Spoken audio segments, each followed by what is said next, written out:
Hello, and welcome to SanDisk Blueprint for Cutting Costs and Increasing Service, a one-to-one media Take 30 webcast sponsored by InContact.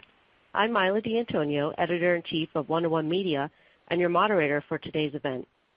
Today's speaker is Urvashi Sheth, Senior Director of Global Customer Support at SanDisk Corporation, which is also a 2014 Gartner and One-to-One Media CRM Excellence winner. Welcome, Urvashi. Thank you. Before I review the agenda, let's go over the ON24 interface. If you have a question for Urvashi, please click the red Q&A icon. Please turn off all pop-up blockers. All attendees will receive an email with a link to the archived version of this webcast. And finally, if you're tweeting, our hashtag for this event is One-to-One Media. Today, Urvashi will discuss how advancing customer service starts with unifying fragmented customer service processes, how knowledge bases and integrated forms can be used as cost-cutting measures and service accelerators, as well as tips on how to rely on your social networks and website to resolve customer issues. So let's get right to it. Urvashi, before we get into the details about how SanDisk managed to elevate its service while keeping costs in check, can you please provide the audience with a high-level overview of SanDisk in terms of offering, size, etc.? Absolutely. Good morning, everybody. I'm Urvashi, as Mila said. To give you guys an idea about SanDisk, SanDisk is a global leader in flash storage solutions. And flash is at the core of all our digital experiences. For example, your camera card, your micro SD card, or an SSD in a big, huge server farm, or wearable, or for that matters. You know, flash is going to be everywhere, and SanDisk is one of the biggest and global leader in flash storage solutions. And SanDisk has a full range of storage products from end users to OEM to enterprise. And one more thing I wanted to tell you, which is a great fact about SanDisk, that SanDisk products are sold worldwide except for only 4 or 5 embargoed countries that are there in the world. So that's about SanDisk. Great. Thanks for the overview, Urvashi.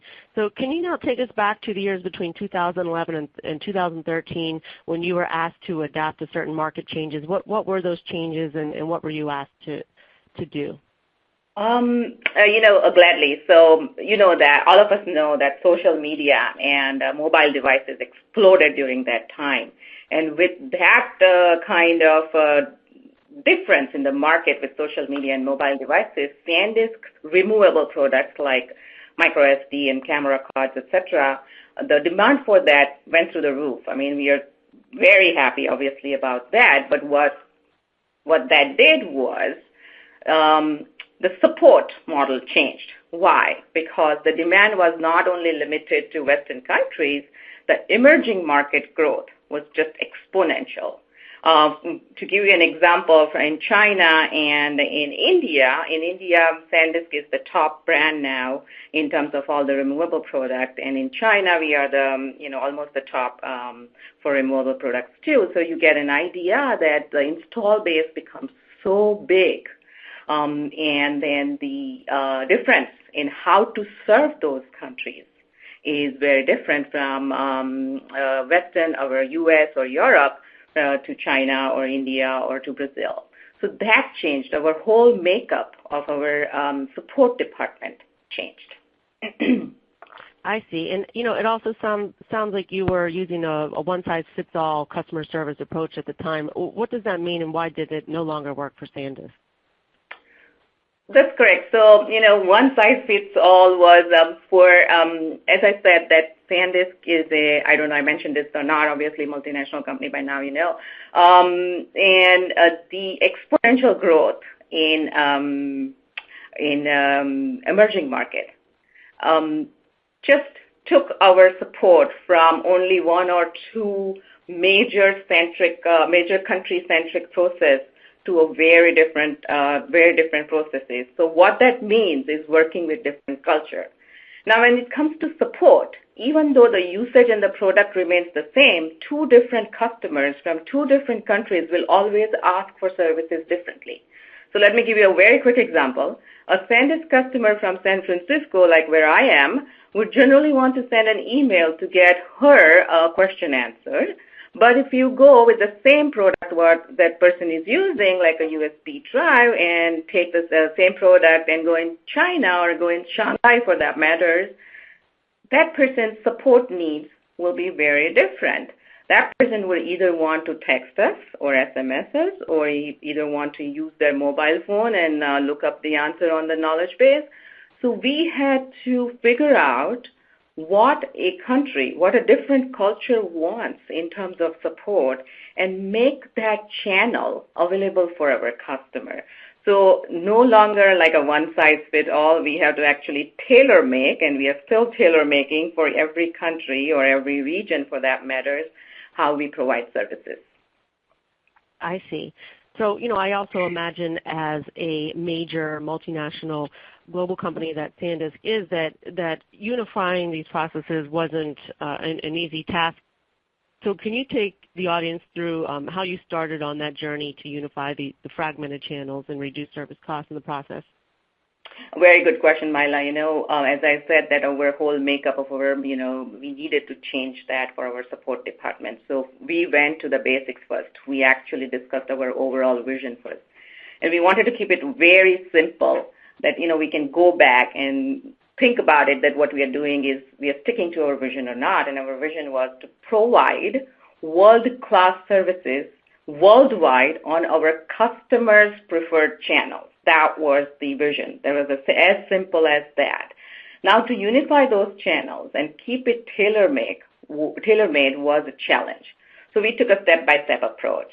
So while we are taking this step-by-step approach, and this journey is going on, but we continue to listen to our customers, and we gather feedback when we go through this process via our surveys, social media, and from our sales and marketing. So now coming to an actual process, what we did in last 4 to 5 years, we started with knowledge base first, a very low risk, so to speak, step we took, and we brought that knowledge base now available in about 16 different languages. It is available and it is multidimensional. It has a lot of different channels in itself, and it is immensely successful. And the second step we took was we connected that knowledge base to a full-blown CRM system.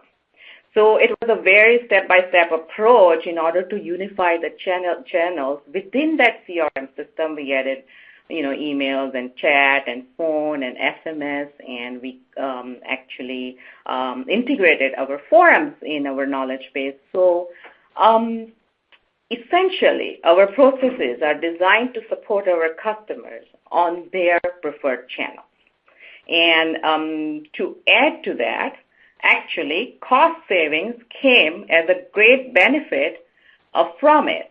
So, for example, we started sending SMSs in India, and which is a preferred channel in India. And all of us know that SMS costs about 1/10 of a call. So for us, that cost saving was a side effect of what we did for our customer, and what we offered to our customers as their preferred channel. I see. It makes sense that you would rely on social media knowledge bases to, as part of the journey to reduce costs. Can you discuss how you entice customers to self-serve and encourage them to assist other customers to take the burden off the call center? Absolutely, and this is an extremely interesting topic in our day-to-day support life. So we rely on our knowledge base very heavily, but we make sure that there is up-to-date information on it for our customers as well. So that is very important. If anybody, any company, any service managers, any service team offers knowledge base, please make sure that it is up to date in information. So we have put together a process where any new topic or issue that comes up, our level 1 engineers at our support center creates FAQs immediately, sends it to the approval to our level 3 engineers. It gets approved, it gets translated in the different languages, and it gets published immediately. So it's a real-time, near real-time operations for knowledge base. As soon as we have new information, we make it available. So our customers wants to go there. Our customers our customer want to go there, but our customer want to get that information, which is available to them very easily. They don't need to pick up the phone every time. They don't need to even type the email. If the information is available, they will definitely come. Secondly, we tweak and make changes to our knowledge base design from time to time. So in last 6 years of our knowledge base, we have changed the design 3 times. And after every time these major changes in design we have made, we have seen significant increase in usage of it. So you will ask me that why did you make decision to change the design? And, the reason was, again, listening to the feedback. So we have one full channel on our wonderful, wonderful knowledge base, which people can tell us what worked for them and what didn't work for them. We listen to that feedback, and we go through that feedback very carefully and make adjustments accordingly. Last but not least, I want to talk about social media. We started monitoring Twitter and Facebook, but for us, luckily, we do not get too many questions on Twitter and Facebook. But what we are offering our customers is our technology forums, which is immensely helpful to our customers. It is our customers come to our forums. There are different product boards where they post their questions. Other customers answers that.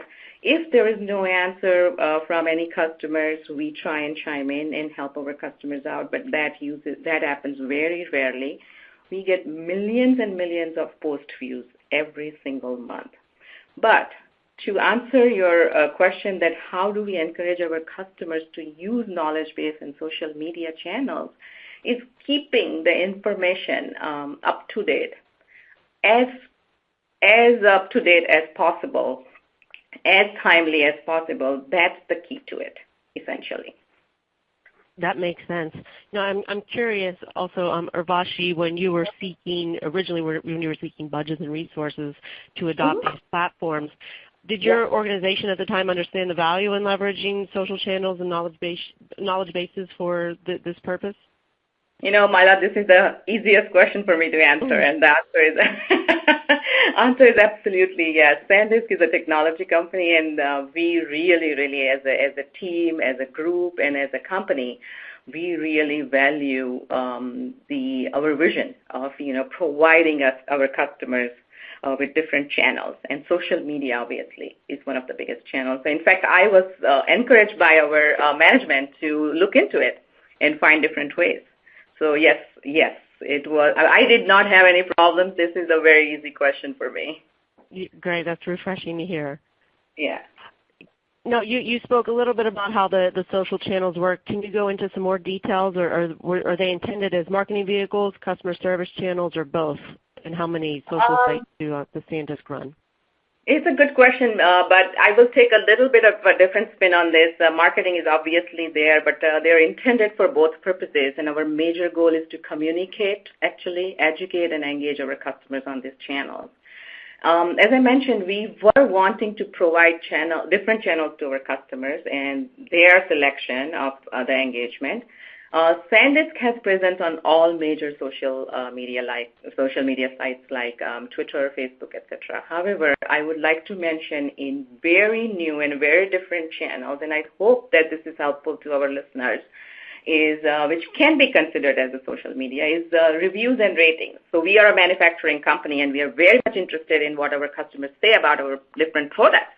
What we started doing was responding to reviews and ratings on major e-tail sites like Amazon.com, Walmart.com, BestBuy.com, Newegg, etc., where what we do is we actually respond to the reviews, which are 3 stars and less for our products. And what that has done for us is just amazing, that our customers actually, get the response from us. And in a lot of instances, I've seen that after getting that response from us, our customers have changed the ratings from 3 to 5 in a lot of instances. So, and what happens when you respond as a company, as a manufacturer, on a review is your customer doesn't have to go on, pick up the phone. They don't have to type an email, or they don't have to chat. They can remain on the same channel where they bought your product from. Basically, how much better can it get? And it adds values overall to your marketing or to your sales, because when a new person comes in to buy the same product, he or she has the answers available right then and there. And, nobody in this day and age, at least I don't know about you guys, but I always read the reviews. Even if I'm going to buy a product from brick and mortar, I want to see what other customers are talking about. So I think that this channel, I consider it social media. We can call it whatever we want, but this channel has been very, very, very, very helpful and works very well. I agree. I would never buy a product today without reading a review first. Mm-hmm. So how do you actively encourage customers to share their personal stories on these sites? This is a actually very nice and fun activity for us. So our removable products, like our camera cards and micro SD cards, where our customers take lots of pictures and videos. So first, we wanted to make sure that besides offering a variety of products on Flash, using Flash, we wanted to actually add value for our customers with that product. So if our customer buys these products, what value do we add to it? So our marketing department came up with a very good idea. Just like this webinar, we are actually inviting industry-renowned photographers to give tips and tools online on how to take really, really good pictures. And, how to take great portraits, how to take great vacation pictures, etc. And those are immensely popular. So we started adding value. Like, this is one example. We started adding value to our products. And while doing that, we asked our customers that we do know that you share your pictures on Facebook and, other channels. Why not to use it on, our website, which is stories.sandisk.com. And people, our customers willingly do that. They just love it. And believe it or not, in our support, we do get calls or emails that, hey, I uploaded my pictures, and why am I not seeing it? So, it's a great activity. It's a great activity to engage with our customers, and they are willingly doing it. So add value, I would say. Yeah. Great example, Urvashi. Can you share some of the quantitative results from all of these efforts? I would say that, let me see this, a knowledge base, I would say, is a fantastic tool for us.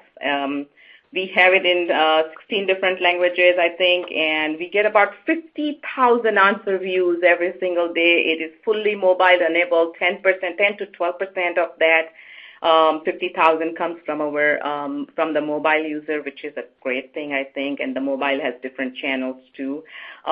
We get about, to give you an idea, we send about 500 SMSs per day,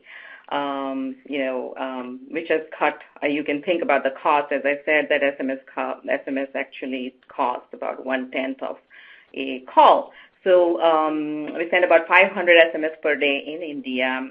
What else I was thinking about? The reviews and ratings, we respond to about 300 or 400 reviews in a week, and people just change their ratings from 2 to 5, which is phenomenal. So those are the results I can share.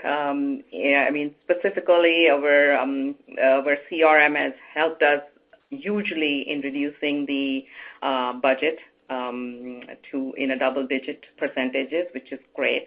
We absolutely love our CRM. It is our nerve center, if you will. Everything is integrated within their services. All the services are in there. So I think that's it. That's all I can talk about cost. Well, that's plenty. Very impressive. Thank you so much for sharing those results. Sure.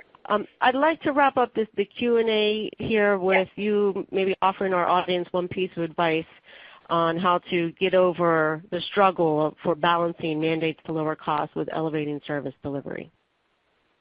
Sure. One thing I can share from the experience more than advice is, of course, listen to your customers. They will tell you how they want you to provide services. And most of the time, I can tell you from my experience, is most of the time customers want basic, and fast services with resolution. They will tell you how they want to talk to you, and definitely the cost benefits will come to you.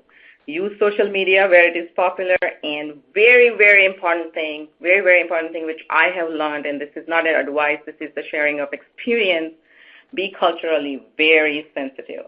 Every culture works slightly differently. Once you adjust according to their needs and their models, you will see huge cost benefits.